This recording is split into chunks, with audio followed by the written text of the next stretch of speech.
اعوذ باللہ من الشیطان الرجیم، بسم اللہ الرحمن الرحیم۔ گورنمنٹ ڈگری کالج پورٹ عباس کی طرف سے سال دوئم کے اردو پڑھنے والے طلباء کو پڑھانے کے لیے آن لائن لیکچر لیتے ہوئے پروفیسر خضر عباس آپ کی خدمت میں حاضر ہے۔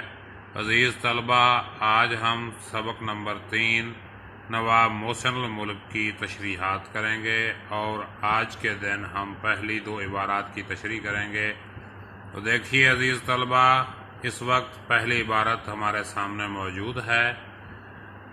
مصنف نے لکھا ہے، قدرت نے نواب محسن الملک مرحوم کو بہت سی خوبیاں عطا کی تھیں۔ وجاہت، ذہانت، خوش بیانی اور فیاضی ان کی ایسی عام اور ممتاز صفات تھیں کہ ایک راہ چلتا بھی چند منٹ کی بات چیت میں معلوم کر لیتا تھا۔ خطاب یا نام اٹکل سے رکھ دیے جاتے ہیں، مسمى کی خصوصیات کا ان میں مطلق لحاظ نہیں ہوتا۔ نام رکھتے وقت تو ممکن ہی نہیں، عطائے خطاب کے وقت بھی اس کا خیال نہیں کیا جاتا، لیکن محسن الملک کا خطاب ان کے لیے بہت ہی موزوں نکلا۔ ان میں پرس پتھر کی خاصیت تھی، کوئی ہو کہیں کا ہو ان سے چھوا نہیں اور کندن کا ہوا نہیں۔ نوٹ: جو طلباء ہر عبارت کا الگ سے سیاق و سباق نہیں لکھ سکتے، وہ سبق ہاذا میں دی ہوئی کسی بھی عبارت سے قبل یہ سیاق و سباق تحریر کر سکتے ہیں۔ تشریح طلب اقتباس اردو کی درسی کتاب کے سبق نواب محسن الملک سے لیا گیا ہے، جو کہ مصنف کی مشہور زمانہ کتاب چندہ مصر سے منتخب کیا گیا ہے۔ سبق میں مصنف تحریک پاکستان کے ایک معروف رہنما اور مسلم لیگ کے بانی محسن الملک کی زندگی کے چند اہم پہلوؤں کو نمایاں کر کے بیان کر رہے ہیں۔ وہ بتاتے ہیں کہ نواب صاحب انتہائی قابل، محنتی اور قائدانہ صلاحیتوں سے معمور تھے۔ تقریر کرنے میں انہیں خاص ملکہ حاصل تھا۔ رسالے اور اخبارات پڑھنا ان کا پسندیدہ مشغلہ تھا۔ تشریح طلب اقتباس سبق کے ڈیش سے لیا گیا، شروع سے، درمیان سے یا آخر سے، آغاز، درمیان، اختتام، یہ پوزیشن آپ نے لکھنی ہے۔ اور اب ہر پیراگراف کا جو الگ الگ سیاق و سباق ہوتا ہے وہ دیکھیے۔ اس پیراگراف کے لیے تشریح طلب عبارت سبق کی پہلی عبارت ہے، اس لیے اس کا سیاق نہیں ہے، سیاق پہلے کچھ بھی نہیں ہے، پہلی عبارت یہی ہے۔ تشریح طلب عبارت کے بعد مصنف کہتے ہیں کہ نواب محسن الملک کو اللہ تعالیٰ نے بہت سی خوبیوں سے نوازا تھا۔ دیگر لوگوں کے برعکس ان کا خطاب ان پر خوب جچتا تھا، کیونکہ ان میں پرس پتھر کسی خصوصیت تھی۔ وہ سیاسی مصلحتوں کے پیش نظر لوگوں کو راہ سے ہٹانے کا فن جانتے تھے۔ نواب صاحب نے حیدرآباد کے لیے نمایاں کام کیے اور بہت نام کمایا۔ ان کی رخصت کے وقت ہزاروں لوگ زار و قطار رو رہے تھے۔ ان کا انداز گفتگو بہت عمدہ تھا، اس لیے اپنی باتوں سے لوگوں کو مسحور کر لیتے تھے۔ مردم شناسی میں کمال رکھتے تھے اور دوسروں سے کام لینے کا بھی خوب ڈھنگ آتا تھا۔ سر سید کی وفات کے بعد انہوں نے ان کے مشن کو آگے بڑھایا۔ تشریح کیا ہے جی؟ مولوی عبدالحق اردو ادب کے صاحب طرز، انشاء پرداز، ماہر لسانیات، محقق اور نقاد تھے۔ اردو زبان کے لیے انہوں نے گراں قدر خدمات سر انجام دی۔ تشریح طلب عبارت میں مصنف بتاتے ہیں، نواب محسن الملک، جن کا اصل نام نواب سید مہدی علی خان تھا، انہیں اللہ تعالیٰ نے بہت سی صفات اور خوبیاں بدیت کی تھی۔ بڑے وجیح، پروقار اور دلکش شخصیت کے مالک تھے۔ شکل و صورت سے روبداب جھلکتا تھا۔ اعلیٰ ذہانت کے مالک تھے اور بڑی اچھی اور خوبصورت گفتگو کرنے میں انہیں کمال حاصل تھا۔ نواب محسن الملک بڑے فیاض اور سخی تھے۔ یہ خداداد صلاحیتیں ان میں بدرجہ اتم موجود تھیں، جن سے ہر کوئی واقف تھا۔ وہ نہ صرف قریبی دوست، احباب، رشتہ دار، رفقائے کار، بلکہ عام ناواقف آدمی جس سے راستے میں گزرتے ہوئے اتفاقاً ان سے ملاقات ہو گئی تو وہ بھی ان کی خوبیوں سے واقف ہو جاتا تھا اور چند لمحوں کی گفتگو سے ان کی صفات کا ہمیشہ معترف رہتا تھا۔ ان کی گفتگو سے ان کے اخلاق اور دیگر خوبیوں کا ہمیشہ معترف رہتا تھا۔ افلاطون کا قول ہے، انسان کا فخر اس میں ہے کہ فخر نہ کرے اور باوجود بڑا ہونے کے خود کو کم تر سمجھے۔ یہ عام طور پر مشاہدہ ہے کہ بچوں کے نام اندازے سے رکھ دیے جاتے ہیں۔ والدین اپنے اور رشتہ دار احباب کے تجویز کردہ معروف ناموں میں سے کسی نام کو منتخب کر لیتے ہیں۔ انتخاب کرتے وقت نام کی معنوی خوبیوں پر ہرگز غور و خوض نہیں کیا جاتا۔ جس نام پر دل و ذہن مطمئن ہو جاتا ہے رکھ لیتے ہیں، اور نہ اس بات کی توقع کی جاتی ہے کہ بچے کا جو نام رکھا جا رہا ہے اس نام کی صفات اس میں ہیں کہ نہیں۔ نہ ہی والدین نام کی معنوی خوبیوں کے تقاضے پورے کرنے کے لیے کوشش کرتے ہیں، جبکہ والدین بھی اس حقیقت سے ناواقف ہوتے ہیں کہ ان کا بچہ بڑا ہو کر نام کی خوبیوں کے مطابق کارنامے سر انجام دے گا۔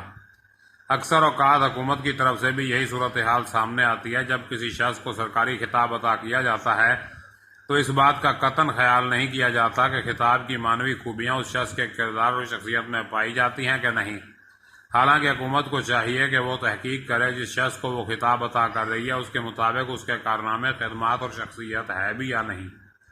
عام طور پر دیکھنے میں آیا ہے کہ حکومت اسی شخص کو خطاب عطا کرتی ہے جو غلط کاموں کی تکمیل میں معاونت کرے، خوشامد اور جی حضوریوں میں پیش رہے، لیکن مسلم ملک کی ذاتی لیاقت اور خوبیاں بے لوث ملی اور قومی خدمت کے پیش نظر ان کا خطاب مسلم ملک بے حد مناسب اور موزوں ثابت ہوا۔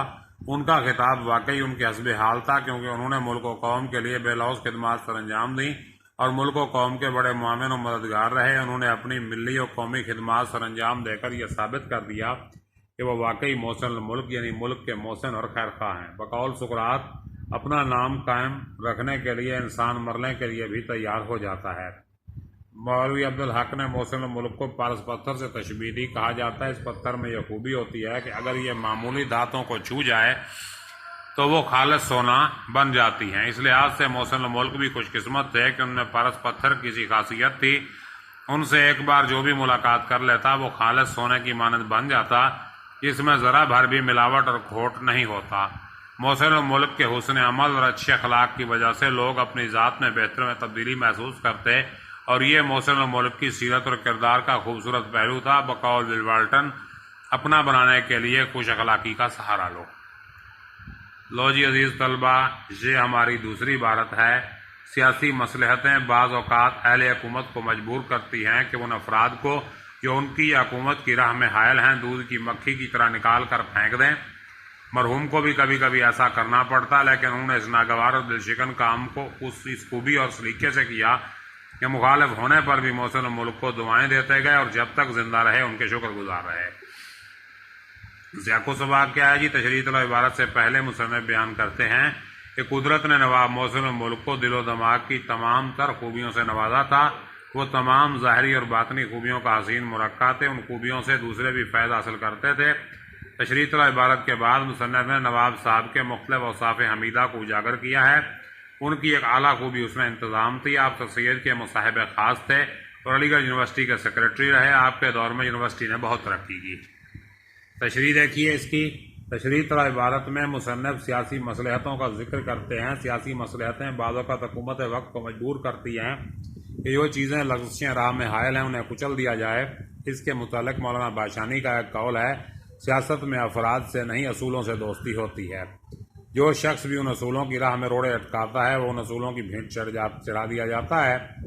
موجودہ دور میں سیاست اور منافقت میں کوئی فرق روا نہیں رکھا جاتا۔ مصلحت پسندی اور منافقت آج کل مترادف بن چکی ہے، کیونکہ حالانکہ جو شخص عدل و انصاف سے حکومت کرتا ہے اسے اپنی حکومت کا ڈر نہیں ہوتا۔ حضرت عمر فاروق کا واقعہ ہمارے سامنے ہے کہ جب ہرقل روم کے کارندے آپ سے ملنے آئے تو آپ کو زمین پر لیٹا دیکھ کر ہکا بکا رہ گئے، مگر اس انداز میں بھی ایک عظمت و سطوت اور روب و دبدبہ تھا۔ آپ نے اس موقع پر وہ تاریخی الفاظ کہے جو آج تک تاریخی کتابوں میں محفوظ ہیں کہ اے عمر، تو نے عدل کیا، چین پایا اور سکون سے سو گیا، مگر اب وہ دور اور ایثار اخوت نہیں رہا جہاں ایک دوسرے کا لحاظ رکھا جاتا ہے۔ یہ شاید مصلحت پسندی ہے جو انسان کو اپنا اقتدار بچانے کی طرف اکساتی ہے۔ یہی وجہ ہے کہ آج ہر رشتے میں ملاوٹ ہے اور ہر چاہت میں منافقت ہے۔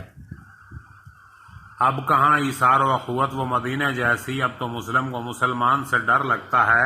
نواب صاحب کو بھی بعض اوقات اسی مصلحت پسندی کا سہارا لینا پڑتا، مگر اس انداز سے کہ دوسروں نے انہیں بد دعائیں نہ دیں اور نہ ہی ان کے انتظامی امور میں روڑے اٹکائے۔ آپ نے بھرپور کوشش کی کسی کی دل آزاری نہ ہو، لہذا آپ نے کسی کا دل نہ دکھایا اور اس انداز سے لوگوں کو ملازمت سے علیحدہ کیا کہ بجائے دشمن ہونے کے آپ کے شکر گزار ہوئے۔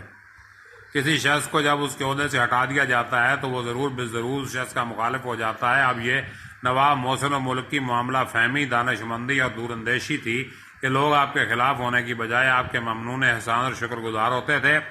یہ خدا داد صلاحیت یا وصف حمیدہ اللہ نے آپ کو ودیت کیا تھا۔ یہی وجہ ہے آپ کو انتظامی امور میں ان مشکلات کا سامنا نہ کرنا پڑا جتنا کہ ایک عام آدمی کو واسطہ پڑ سکتا ہے۔ لو جی عزیز طلبہ، آج کے لیے اتنا ہی۔ کل ملیں گے انشاءاللہ اگلے سبق کے ساتھ اور کچھ مزید پیراگراف کی تشریح کریں گے۔ تب تک کے لیے اجازت دیجیے، اپنا خیال رکھیے گا۔ اللہ حافظ۔